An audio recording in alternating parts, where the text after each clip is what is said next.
पति जो कमाएगा पुण्य करेगा, पत्नी उसको आधा हक मिल जाएगा। लेकिन अध्यात्म में महाराज जी आप ये बताना ऐसा नहीं है, अध्यात्म में ऐसा नहीं।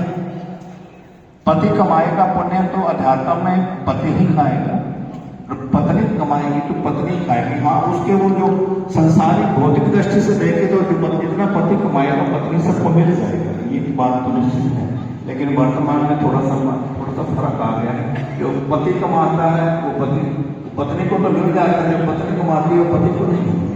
ये भौतिक जगत, वर्तमान में भौतिक जगत की बात है।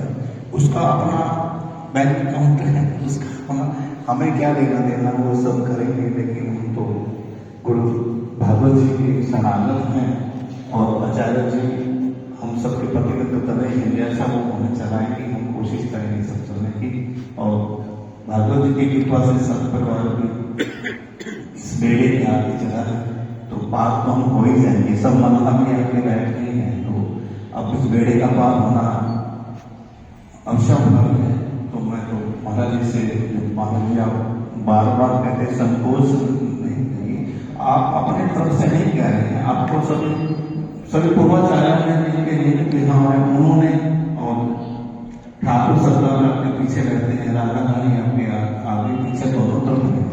तो आपने संतोष होकर हमारा मार्गदर्शन करिए, कोई भी शिकायत नहीं होने वाली है, ना कोई लागू सुनेगा तो वो प्रमाण है, आप प्रमाण देके कहते हैं। तो उसमें जो लिखा गया शास्त्र की भाषा आप बोल रहे हैं तो किसी का भी किसी को नाराज हो भी जाएगा तो अपना ही करेगा, उसकी मन बुद्धि की बात कर रहे हैं।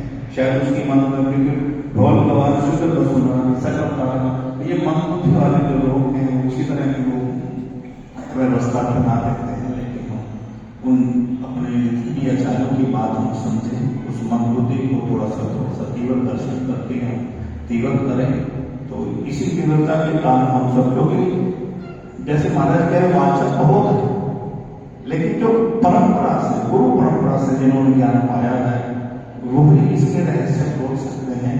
वाचक आम वाचक नहीं होता। और 7 दिनों में क्या मैं तो कह रहा हूँ 17 वर्ष में भी खुल जाए तो भी अच्छी बात है। 17 वर्ष में भी खुल जाए, 7 दिन क्या 17 वर्ष में हो जाए, इस जीवन में भी हो जाए, इसका रहस्य उधर हो जाए। और महाराज जी कह रहे थे आज जो एक नया जो रहस्य उन्होंने विवेक का और सब उसका सुखदेव का ध्यान दिया, तो ये धीरे धीरे करते करते एक नए रहस्य विवेक क्या सब कहते 33 करोड़ देव देवता का ध्यान करके बोल होने से तेरे को अब नए वाचक है 23 करोड़ नहीं है, कोटि है, जब इतने हजार इतने लाख रोम हमारे अंदर, एक रोम देवता, एक रोम देवता का प्रतिनिधित्व करता है, एक इंद्र देवता का प्रतिनिधित्व करती है। तो फिर 33 कोटि कैसे हो? 33 प्रकार नहीं है, 33 करोड़ जब वो है तो पता नहीं कैसे कैसे भाषाएं बोली जानी है।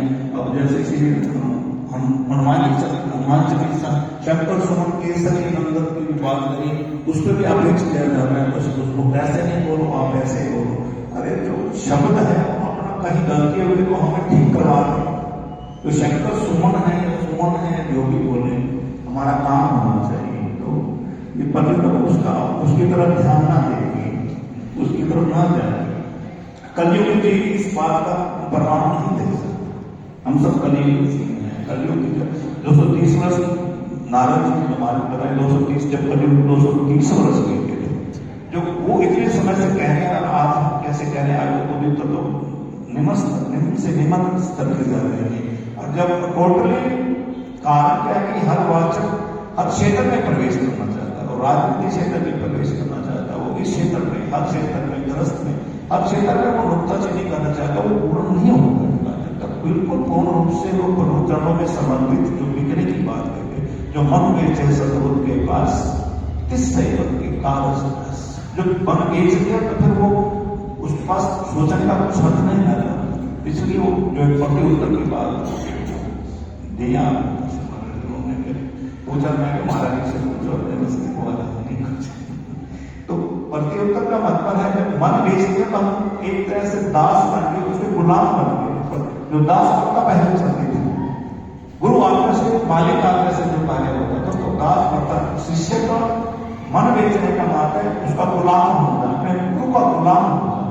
तो इतनी इतनी बड़ी गुलामी कोई कर सकता है तो उसी से तो पा जाएगा।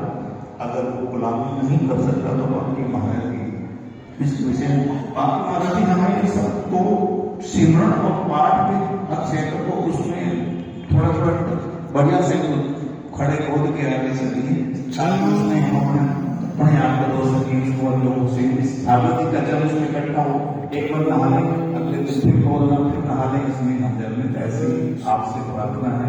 ये 7 और 17 का या 70 का कोई आंकड़ा नहीं, हमें कोई ज्यादा नहीं चाहिए, हमें तो अपने जीवन का लक्ष्य कल्याण का साधन चाहिए।